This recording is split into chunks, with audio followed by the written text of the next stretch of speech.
বন্ধুরা, কেমন আছো তোমরা? আমি এখন জার্মানির বার্লিনের, অ্যাকচুয়ালি বলতে গেলে ইস্ট বার্লিনের একটি হাউজিং সোসাইটির রাস্তা দিয়ে হাঁটছি। তো তোমাদের মধ্যে যারা বার্লিনে নতুন আসতে চাও বা জার্মানিতে তোমরা নতুন আসতে চাও বা আসার চেষ্টা করছো, তাদের জন্য আমার ভিডিওগুলি বানাতে চাচ্ছি। আশা করি তোমাদের উপকারে লাগবে। এখানে প্রতিটা নিয়মকানুন খুবই পেপার বেসড। তুমি যাই করতে যাও তোমাকে একটি পেপার অনুসরণ করতে হবে, এর বাইরে তুমি কিছু করতে পারবে না। তুমি একটা বাসা ঠিক করতে চাও বা তুমি একটা সিটিতে থাকতে চাও, সব কিছুই তোমার পেপার কথা বলবে। তোমার ভিসা, তোমার পেপার। তুমি এখানে ইলিগ্যাল খুব বেশি কিছু করার সুযোগ নেই। এখানে তুমি অনেক কিছুই করতে পারবে। দেখো, আমি এই পর্যন্ত হাঁটছি একটা হাউজিং সোসাইটির পাশ দিয়ে, কোনো মানুষজন নেই, হাতে গোনা দুই একজন, বেশিরভাগই গাড়ি এবং সব কিছু। এবং এই হাউজিং সোসাইটির ঠিক পেছনে একটা জঙ্গল। আমি যদিও বা ওখানে যাইনি এখনও, আমার কাছে খুব ইন্টারেস্টিং লেগেছে। এবং যে কারণে এদিকটা এসেছি সেটা হচ্ছে একটা জিনিস দেখানোর জন্য। সেটা হচ্ছে ওরা একটা জঙ্গলকেও খুব চমৎকার একটা রুট দিয়েছে। দেখো, এই যে রাস্তাটা দেখছো, এই রাস্তাটা কিন্তু লম্বা হয়ে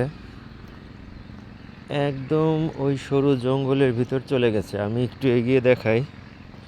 এবং সবচেয়ে মজার ব্যাপার হচ্ছে এখানে তারা ছোট একটি পার্কের মতো করে রেখেছে। তুমি চাইলে এখানে বসতে পারো, একটা দোলনা দেখতে পাচ্ছ, দোল খেতে পারো। আরও আরও দূরে চারদিকটা যদি তোমাদেরকে ভিউ দেখাই, দেখো কি সুন্দর গ্রিন। দেখো, মনে হচ্ছে যেন আমাদের বাংলাদেশ। জার্মানিতে আমি বার্লিনে এসে উঠেছি, তো বার্লিনের বাইরে যাওয়া হয়নি। তবে যতটুকু বার্লিন ঘুরে দেখলাম, এখানে পুরোটাই সবুজ। সবুজ শুধুমাত্র সামারের জন্য। এখন সামার চলছে, তবে নভেম্বর ডিসেম্বর মাসে এই সব গাছের পাতাগুলো ঝরে যাবে। এখানে বরফ পড়বে এবং তখন শুধু গাছগুলি দাঁড়িয়ে থাকবে। বাংলাদেশের সাথে বোধহয় এই একটা জায়গায় পার্থক্য। যদি এখানের আবহাওয়াটা যদি ঠিক থাকতো, তাহলে একটা সবুজ আর সবুজ। দেখো এই রাস্তাটা কিভাবে চলে গেছে। আমি আর একটু সাইড হয়ে দেখাই, একদম জঙ্গলের দিকে।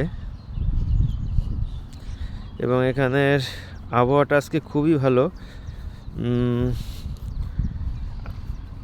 সামার শুরু হয়ে গিয়েছে, তারই পূর্বাভাস। গত দুদিন ধরেই, গতকালও খুব গরম ছিল, রীতিমতো আমি হাঁটতে যেয়ে ঘেমেছি। এমন একটা গরম ওয়েদার ছিল এক সময়। তবে আজকে একটু ঠান্ডা, তবে সূর্যের আলো আছে। বেশিরভাগ সময় সূর্যের আলো ছিল। খুবই মিষ্টি একটা রোদ। দেখো এই রোডটা জঙ্গলের ভিতর দিয়ে চলে গেছে। আমার ধারণা সামনে কোনো পার্ক বা কোনো একটা জায়গা আছে যেখানে মানুষ ঘুরতে যায়, কারণ এখান দিয়ে আমি অনেক মানুষ যেতে আসতে দেখি। ওই যে দেখো কত বড় একটা পাখি, দেখা যাচ্ছে কিনা বলতে পারছি না ক্যামেরাতে। দূরে একটা পাখি, ওই দেখো। এখানে রোডটা দুই ভাগ হয়ে দুদিকে চলে গেছে। আর একটু সামনে যাই। হ্যাঁ, হাঁটতে ভালোই লাগছে। একটা লোক গান বাজাতে বাজাতে একটা বাইক নিয়ে ছুটে গেল।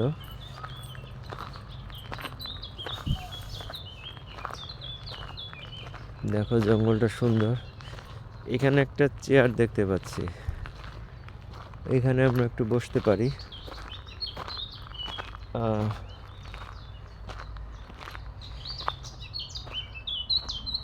ইভেন তুমি সিগারেট খেয়ে সেই সিগারেট রাখার জায়গাটাও এখানে দিয়ে দিয়েছে। দেখো, আর এর ভিতরে ময়লা ফেলবে আর এখানে সিগারেট ফেলবে। এখানে একটা ডায়লগ বক্স ছিল, সেটা ছিঁড়ে ফেলেছে কেউ। এবং রাস্তাটা দেখো, এটা কিন্তু একটা জঙ্গল আর কিছুই না, সেখানে কি চমৎকার একটা রাস্তা। এবং দুই সাইডেই দেখো, এই সাইডটা দেখো, চমৎকার না? আমার মাঝে মাঝে মনে হয় আমার গ্রামের বাড়ি চলে এসেছি। আমার গ্রামের রাস্তাটা কিন্তু এরকম, মানে আমি যদি এখন না বলি যে আমি কোথায় আছি, বোঝা সম্ভব নয় যে এটা বার্লিনের একটা জায়গা। হ্যাঁ, তো তোমাদের স্বপ্নের দেশ জার্মানিতে যারা আসতে চাও, তারা এই বিষয়গুলো ফেস করবা। একেবারেই নিরিবিলি, কোনো মানুষ নেই, কিছু নেই, পাখির ডাক, কখনো কাক দেখবে। তবে আমি ঘুঘু পাখি দেখেছি অনেক, মানে এটা আমার কাছে একটু বেশি আশ্চর্য লেগেছে, একদম লোকালয়ে ঘুঘু পাখি আমি প্রচুর দেখেছি। খুবই চমৎকার রাস্তাটা। হ্যাঁ, তো আজকে পরিচিতি দিলাম। তো সামনের ভিডিওতে, আগামী ভিডিওতে দেখব যে আরেকটা কোনো টপিক নিয়ে, যে আমরা বাসায় কিভাবে অবস্থান নিতে পারি, কিভাবে একটা বাসা ভাড়া নিতে পারি, সেখানে নিয়মকানুনগুলো কী কী, এই বিষয়গুলো আমরা নিয়ে কথা বলতেই পারি। সেটা তোমাদের বার্লিনে আসলে বা জার্মানিতে এসে যেখানেই থাকো না কেন, মোটামুটি একই নিয়ম, তোমাদের অবশ্যই সেটা কাজে দিবে। আর সবচেয়ে বড় কথা হলো যে এখানে সব কিছু নিয়মের মধ্যে, তুমি চাইলেও ইলিগাল কিছু করতে পারবে না। এখানের গভর্নমেন্ট মানুষদেরকে আইনের মারপ্যাচে এমনভাবে রেখেছে, একদম সোজা, তোমার ব্যাকা হয়ে চলার কোনো সুযোগ নাই, তোমাকে একদম সোজা হয়ে চলতে হবে। দেখো এই পাশে রাস্তায় একটা ফুল, কত চমৎকার। হ্যাঁ, খুবই চমৎকার একটা ফুল। এই ফুলটা দেখতে দেখতে আজকে ভিডিওটা শেষ করি। সামনে আর একটা টপিকস নিয়ে আমরা কথা বলবো। বাই।